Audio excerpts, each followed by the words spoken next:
Cool. So we're here at NAMM 2015 in one of the kind of side corridors of the halls, where this is why it's quiet for a change. I'm here with Justin Evans, who is the founder of MixGenius and LANDR, which is an online mastering service, which has been generating quite a lot of interest. I mean, there's controversy equally as much as excitement. So just give us a kind of quick potted thing about what MixGenius is. What MixGenius is? MixGenius came out of 7 years of research from Queen Mary University of London Centre for Digital Music, based on doing machine learning and artificial intelligence approaches to what sound engineers do. So we're basically using the same kind of techniques that create things like self-driving cars or Shazam to these large data processes and machine learning to tackle the fundamental sound engineering tasks. Right. So that's quite a big kind of challenge or goal, I would say. Absolutely. When we started the project, it felt a bit like a moon landing kind of project, and definitely we started originally with a whole mixing system that was thus the name MixGenius, that was basically would auto-generate a mix for you. And well, from stems or from stems, just from any tracks, multi-stream tracks. It was done originally to do in real time, so it could drive a board in a live environment. And as we moved on, we realized that the mastering piece was really producing pretty exciting results. And in the listening tests, we've done thousands of mushroom listening tests as we've been developing this. And that piece in particular was doing really exciting things and felt like it had a lot of commercial potential as a starting point. Right. So we quickly adopted that and pushed it out as a cloud platform, as a cloud service, and now it's also a platform that we're launching on many partner sites. So at the moment, I've looked at it, and you can upload a track, and the algorithm will give you kind of sort of various options based on, I guess, mood words, I suppose. Is that you can move the slider around? And no, there's no. I mean, it's really way less technical for the user than that. What the system does is it recognizes what kind of song it is, what kind of parameters should be, or what kind of processor should be used for this kind of music it is, and does it for you. And the only option you have as an end user is basically where you sit in relationship to the loudness source. And that was a really conscious decision for us about trying to be responsible to the whole conversation and a significant question in mastering. And so we give people the chance of, I think probably the low option in the loudness setting is much more sensitive mastering, and really the mastering community that's criticized us or appreciated always loves that setting. Right. The EDM kids that want really slam big stuff love the high intensity setting. And so you've got, and we didn't want to make that choice for people. That was the one part we really felt wrong about choosing, kind of on a aesthetic, moral level, I guess. And I thought, let's stay out of that debate and let the world choose how that works. It's interesting, isn't it? Because I mean, obviously, everybody wants everything louder, and in many ways, you're appealing to maybe the kids in their bedrooms who don't know how to master or don't know much about it, and so you're applying these algorithms. I mean, how can you make them that smart? Are you really analysing the source material to that level? For sure. I mean, I think Shazam's a really good analogy. Like if you think about how Shazam's replaced the record store geek in everybody's life, who was the person that knew what song it was that you wanted to track down, and does this really deep analysis against all this data to find the song. We're a pretty similar process, and there's been like millions of songs ingested by the machine in the process of creating the algorithm. So you've got this kind of like huge super brain that's kind of like the guy who owns a record store. Yeah, absolutely. But I guess it's like what sort of FFT fingerprints or that kind of stuff. Yeah, exactly. And the thing too with talk to many mastering engineers, and they'll say they use a reference track. What's the song? What's the feeling of the song that you want? Right. And so our system's basically doing the same thing. It's saying, this is this song. A really good kind of reference for this would be this area of musical features.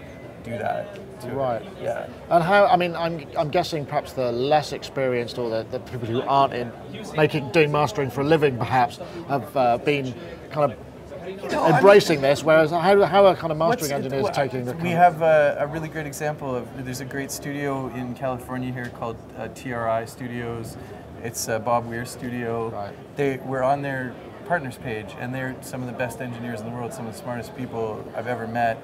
They love LANDR, and it's the speed and efficiency of it, and its quality results that they're just like, wow, this is amazing. We have huge backlog tracks. I mean, they have hundreds of hours of recordings there.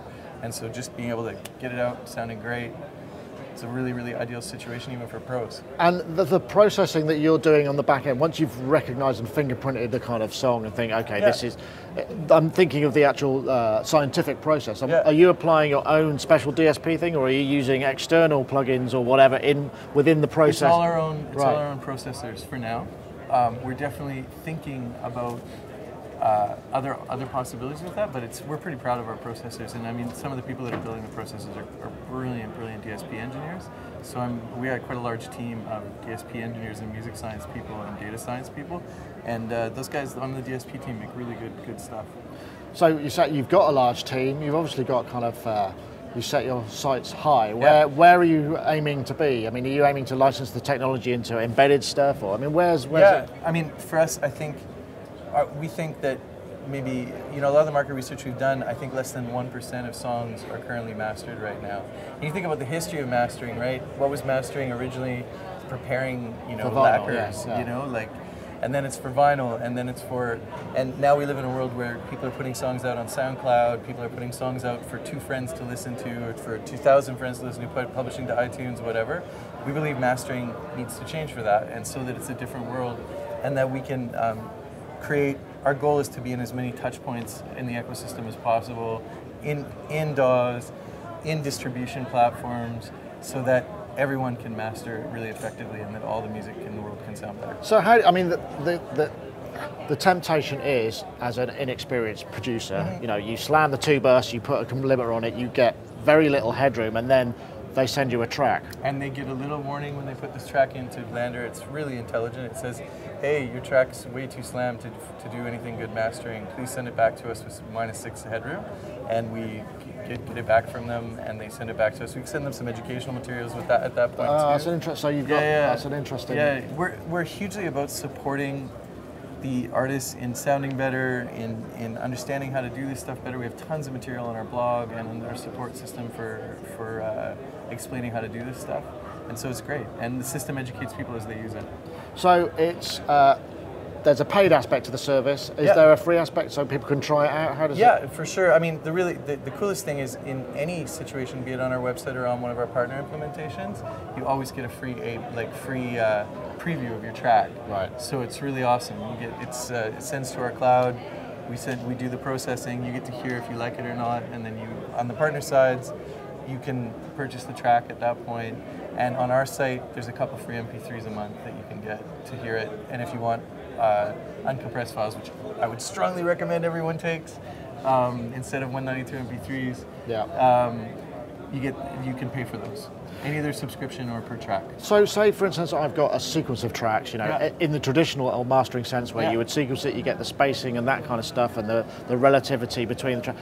How does LANDR integrate or MixGenius integrate into that process? Is there... There's going to be some really exciting stuff to talk about that in the next little while. So right now we're doing single tracks only. Yeah.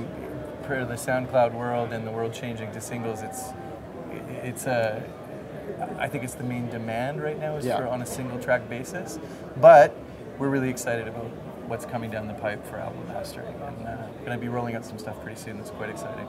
So we were talking earlier about the new kind of embedded and it's kind of essentially web-based service, and you're working with other partners. Explain what's going on there at the moment. Okay, it's great. Yeah, so we've signed 20 partners already, including TuneCore we just launched with. There's a nice little piece on Billboard on that. Xiaomi in China, that's the Alibaba distribution platform. We're global. We're actually, our site's even in 7 languages already. And what it is basically, as you're uploading a track through a distribution site like TuneCore, you have an option to master your track. And you can press that, it sends your track from them to us. We very quickly, back-end to back-end is faster than upload, so it's quite a really cool experience. It's really fast. Sends a track to us, we spit out a preview. While you're still in TuneCore, you experience all this and you see the preview inside of the partner site, and then you can purchase it and publish it. So can you do it on a track by track and a kind of ongoing subscription? What's the kind of, how can people? From our site, you can do subscription, so you can buy bulk amounts. It's there's a $39 price point for unlimited mastering, which is pretty crazy. So you can do like hundreds of tracks for $39 a month. But then on the partner sites, it's only per track purchase. Right, okay. Yeah. And we're also starting to talk to DAW vendors and people like this about doing it on the creation side too, so it's seamlessly integrated into your creative flow. So you're obviously going to be everywhere. That's your goal, That's right? the goal. Yeah, LANDR everywhere and making the world sound better. It's great. I knew you'd get it. Yeah, I had to get in there, man. It's Justin, awesome. thank you very much for talking to us. Such a pleasure. So quickly, where people can just find out more? LANDR.com. LANDR, left and right. .com. Okay. That's our site. Great. Thanks. Thank you very much. Thanks, guys.